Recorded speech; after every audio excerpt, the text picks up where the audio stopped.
नमस्कार मंडळी.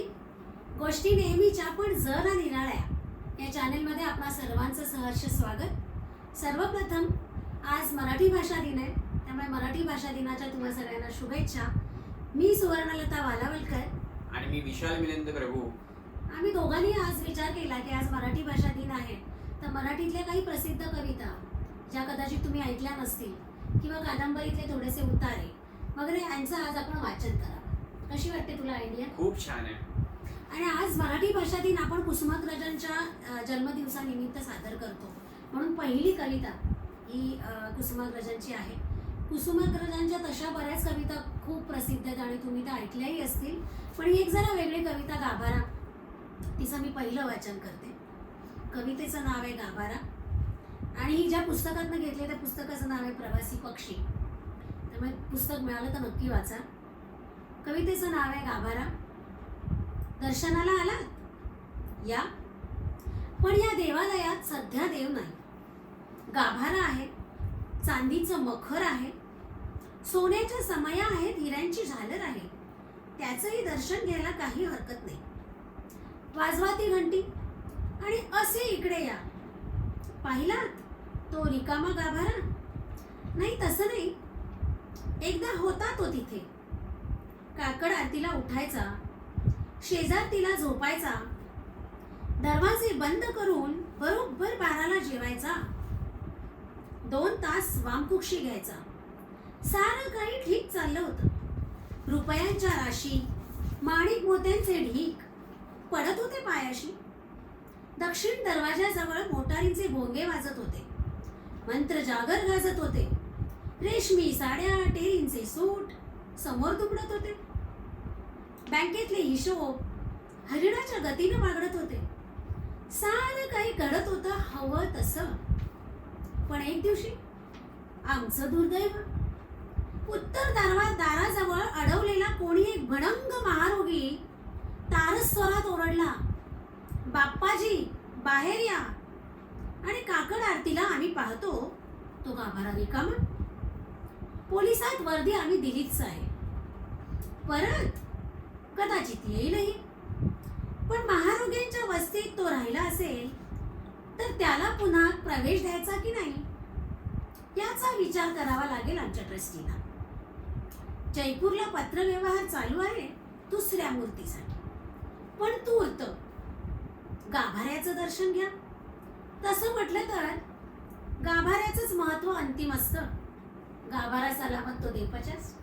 किती सुंदर लिहिलंय मावशी. मी काय म्हणतो, कुसुमाग्रज ग्रेट आहेतच, पण जर तू मला विचारशील ना तर माझे फेवरेट कवी ना सुरेश भट आहेत. आणि ही पुढची सुरेश भटांची कविता ना तर मला फारच आवडते. तर कवितेचं नाव आहे रंगुनी रंगात साऱ्या. रंगुनी रंगात साऱ्या रंग माझा वेगळा, गुंतुनी गुंत्यात साऱ्या पाय माझा मोकळा. भोगजे येती कपाळी ते सुखाने भोगतो, अन कळ्या झाल्या कधीच्या सोशल्या ज्याच्या कळा. राहती मदसवे ही आसवे गीतांपरी, हे कशाचे दुःख ज्याला लागला माझा लळा. कोणत्या काळी कळेना मी जगाया लागलो, अन कुठे आयुष्य गेले कापुनी माझा गळा. सांगती तात्पर्य माझे सारख्या छोट्या दिशा, चालणारा पांगळा आणि पाहणारा आंधळा. माणसांच्या मध्यरात्री हिंडणारा सूर्य मी, माझ्यासाठी न माझा पेटण्याचा सोहळा. बघ किती सुंदर लिहिलंय. वा, खूप सुंदर. खरं तर मग ग्रेस यांच्या पण कविता वाचाव्यात असं एकदा मला वाटलं, पण ग्रेसच्या ज्या कविता आहेत ना त्यांच्याही पेक्षा म्हणजे त्या बऱ्याच आपण ऐकलेल्या पण आहेत. हे एक अवतरण त्यांच्या एका कादंबरीमधलं आहे, छोटासा कृष्णाच्या प्रीतीवरती लिहिलेला. तो मी एक जरा वाचून दाखवते. स्वर्गातून आणलेला प्राजक्त सत्यभामीने एकदा असाच बळजबरीने आपल्या अंगणात लावून घेतला. जीवाला आलेलं पांगळे पण हव्या स्फूर्तीच्या कोंबडीने सावरण्यासाठी. पण ते स्वर्गीय रोप देखील हिरिरीने फोफावलं आणि भिंतीवरून झुकून रुक्मिणीच्या अंगणात फुलराळू लागला. सत्यभामेचा चडफडाट तर झालाच, पण रुक्मिणीलाही झाडाचे मूळ मिळाले नाही ते नाहीच. स्वर्गीय वृक्षाच्या अवयवांचे पृथक्करण करून कृष्णाने त्या पांगळ्या बायकांना एक खेळ देऊन टाकला आणि स्वतः मोकळा झाला. प्रेमापेक्षा प्रेमाच्या खुणाच शिरोधार्थ मानल्या त्या दोघींनी. कृष्णाने हे पुरेसे ओळखलं म्हणूनच तर त्या विकृत मत्सराचं प्रतीक अंगणात खोचून दिलं. राधेसाठी त्याने असला वृक्ष कधीच आणला नसता, कारण राधा स्वतःच कृष्णकळी होती. तिच्या बहर वेचलेल्या हातांनी तिलाच कसं शृंगारणार? तिच्या आत्मदंग बागेत प्रतीक प्राजक्त कसं काय रुजणार? कृष्णाने एक स्वर्गीय रोप लावलं आणि अष्टनायिकांच्याही पूर्वीची ती अल्लड पोरगी राधा हीच शेवटी कृष्ण प्रतीचं प्रतीक होऊन बसली. असतील लाख कृष्ण कालिंदीच्या तटाला, राधेस जो मिळाला तो एकटाच सोडला. वा, किती अलंकारिक लिहिलंय आणि किती मस्त लिहिलंय.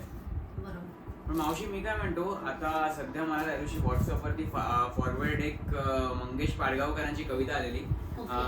जनरली न्यू जनरेशनच्या मनाला स्पर्श करायला अशी कविता आहे बघ, तुला आवडते का? मी सादर करतो. कवितेचं नाव आहे मी कुठे म्हणालो परी मिळावी. मी कुठे म्हणालो परी मिळावी, फक्त जरा बरी मिळावी. नाही, प्रयत्न मनापासून आहेत, मग किमान एक तरी मिळावी. स्वप्नात तशा खूप भेटतात, कधीतरी खरी मिळावी. अशी हवी हवीशी एक जखम, एकदा तरी उरी मिळावी. गालावर खळी नको तिच्या, फक्त जरा हसरी मिळावी. चंद्रा इतकी सुंदर नकोच, पण फक्त जरा लाजरी मिळावी. मी कुठे म्हणतो परी मिळावी, फक्त जरा बरी मिळावी. वा, मला ना पुन्हा पुन्हा मोह होतो रे कुसुमाग्रजांच्या कविता वाचण्याच्या. कुसुमाग्रज आहेतच तसे, आणि त्यांच्या किती कविता मी वाचू असं मला झालंय खरं तर. पण ही एक नट कविता आहे, ती मी वाचून दाखवते. चालेल. नांदीनंतर पडदा उघडला तेव्हा मी तुडुंब भरलेला होतो.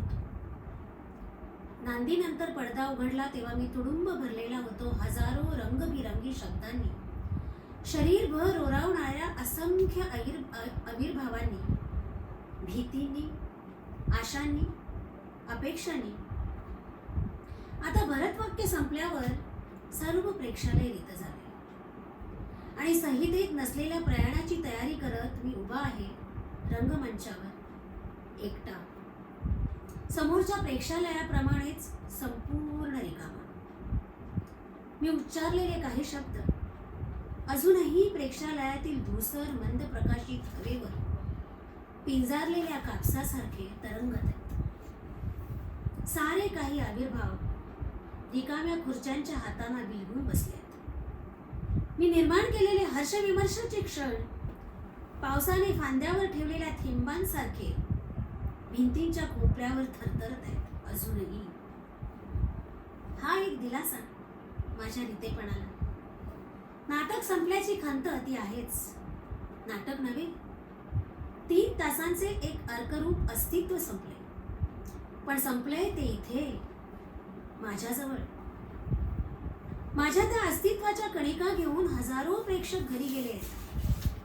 मी एक होतो, तर अंशांशाने हजारांच्या जीवनात कदाचित स्मरणातही वाटलो गेलो. वा, मस्त.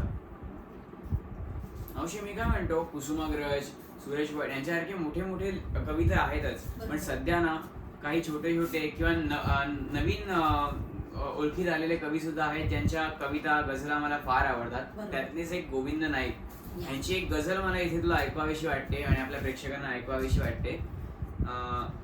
दिशा कुठे शब्दात जमावासाठी होती, दिशा कुठे शब्दात जमावासाठी होती, भाषणबाजी केवळ नावासाठी होती. घडायचे ते घडून गेले दिवसा ढवळ्या, घडायचे ते घडून गेले दिवसा ढवळ्या, पुढली अख्खी रात्र तणावासाठी होती. एकमेकांचे एकमताने अखेर काही ठरले नाही, एकमताने अखेर काही ठरले नाही, दोन्हीकडची मते ठरावासाठी होती. एक भाकरी दिसली अन घोषणा थांबल्या, एक भाकरी दिसली आणि घोषणा थांबल्या, पिचलेली माणसे उठावासाठी होती. पत्राचा मजकूर विनंतीने भरलेला, पत्राचा मजकूर विनंतीने भरलेला, पण शेवटची ओळ ही दबावासाठी होती, ही दबावासाठी होती. आणि शेवटची 2 कडवी तर फारच सुंदर आहेत. भिस्त कधीही नव्हती माझी चिलखतावरी, भिस्त कधीही नव्हती माझी चिलखतावरी, वाघनखे हातात बचावासाठी होती. आणि शेवटी गोविंद नाईक म्हणतात, वर्मावर खंजीर लागला तेव्हा कळले, वर्मावर खंजीर लागला तेव्हा कळले, पाठीवरची थाप ही सरावासाठी होती. पाठीवरची साप ही सरावासाठी क्या बात होती. आहे, क्या बात आहे. आता तू गोविंद नाईकचं नाव काढलंयस म्हणूनच गोविंदचीच ही एक अजून कविता आहे. गोविंद हा खरं तर माझा चुलत भाऊ, हो. याचा मामा. तर हक्काने आम्ही त्याच्या कविता सादर करतोय. त्याचीच एक कविता आहे जी मराठी भाषेवरती त्याने लिहिली आहे. ती मी एक कारण ही कविता तुम्ही कुठे ऐकली नसेल म्हणून मी ती सादर करते. रे नको शोधू कुठे असते मराठी, रे नको शोधू कुठे असते मराठी, ही पहा रक्तात सळसळते मराठी. मोकळे सोडून देतो लेखणीला कागदावर स्वैर बागरते मराठी, मोकळे सोडून देतो लेखणीला कागदावर स्वैर बागरते मराठी. मी कशी विसरेन माझी मायबोली, मी कशी विसरेन माझी मायबोली, लागल्यावर हायही निघते मराठी. अक्षरे नाहीत ही, अक्षरे नाहीत ही हे देव माझे, टेकतो माथा जिथे दिसते मराठी. कैक भाषांची सवय ओठांस माझ्या, कैक भाषांची सवय ओठांस माझ्या, काळजाला एकटी भिडते मराठी, काळजाला एकटी भिडते मराठी. वा, सुंदर. या कवितेसह मला वाटतं परत एकदा तुम्हा सर्वांना मराठी भाषा दिनाच्या शुभेच्छा. आणि मंडळी, आम्हाला नक्की आवडेल ऐकायला तुमच्याकडून की अजून कुठल्या कविता किंवा कुठले अवतरणं तुम्हाला आमच्याकडनं ऐकायची असतील तर नक्की आम्हाला कमेंटमध्ये कळवा. आणि आमच्यावरती असाच लोभ असू द्या. लाईक करा, सबस्क्राईब करा, शेअर करा. गोष्टी नेहमीच्या पण जरा निराळ्या. Thank you. धन्यवाद.